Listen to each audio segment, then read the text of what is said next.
Bom, agora a gente muda de assunto para falar sobre a nossa capital. Vários projetos ao longo dos últimos anos tentaram revitalizar o centro de Goiânia.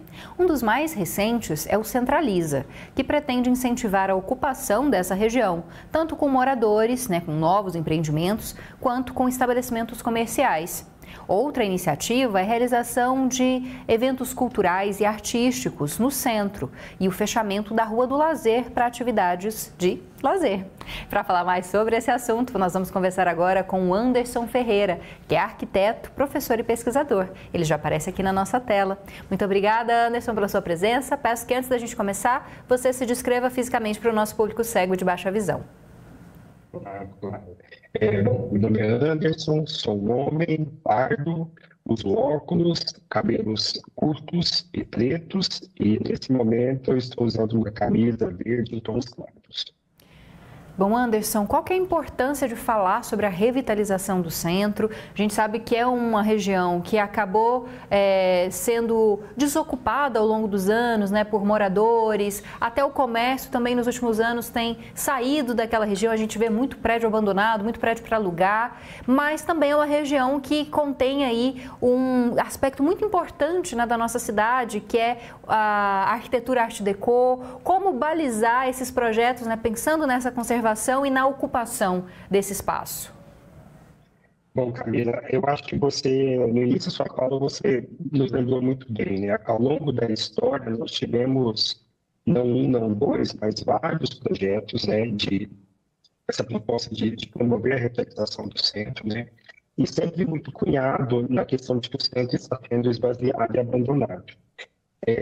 Os dois últimos grandes eventos que a gente tem, o primeiro é o Centraliza, claro que você disse, na gestão municipal anterior, e o atual é um projeto de lei que foi aprovado, sancionado pela atual gestão, e tem mais ou menos um mês e meio que ele entrou em vigor, em que ele trata muito especificamente da revitalização, do projeto da vereadora Alba Santiago, que ele, na verdade, faz o fechamento das ruas, 20 ruas, na verdade, balizando como sendo a Rua 8, que é onde, de fato, estão os maiores bares ou a maior concentração de pessoas, e que são fechadas às sextas e sábados após as 18, e domingos e feriados de todo dia.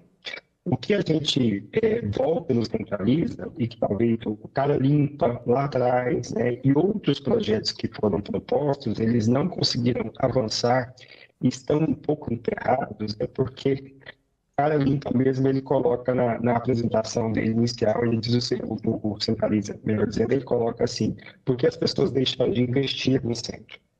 E aí, o que a gente precisa de ter cuidado eu preciso ter atrativos no centro, que são os bares, que é uma coisa maravilhosa que tem acontecido. Mas eu sempre reforço que o que tem acontecido agora tem sido uma ação do próprio empresariado e das próprias pessoas ocupando as ruas.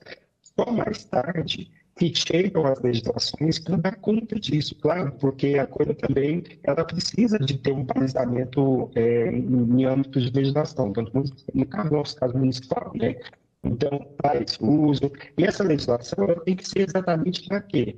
Para salvaguardar a condição física de carro, de não ter um atropelamento, de não ter dos espaços serem fechados de acordo com aquilo que prevê a legislação e tudo isso.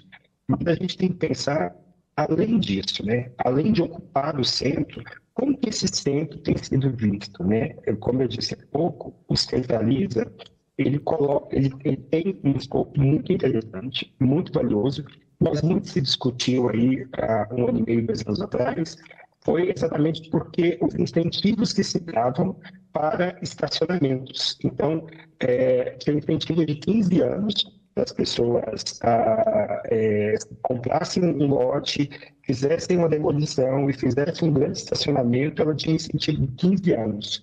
E para os moradores e para os comerciantes, os incentivos eram menores. Que incentivos são esses? São isenções de IPTU, por exemplo, ou redução de ISSQN ou algum trato diferenciado, que são os impostos municipais.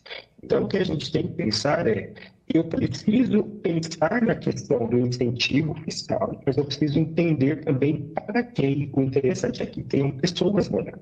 Porque o centro toda a estrutura principal da cidade está no centro. As principais linhas de ônibus passam por ali, toda a rede de cabeamento, esgotamento sanitário, sistema viário, tudo está, serviços públicos estão concentrados no centro. Então, ele é um lugar ideal para que a pessoa, por exemplo, não tenha carro.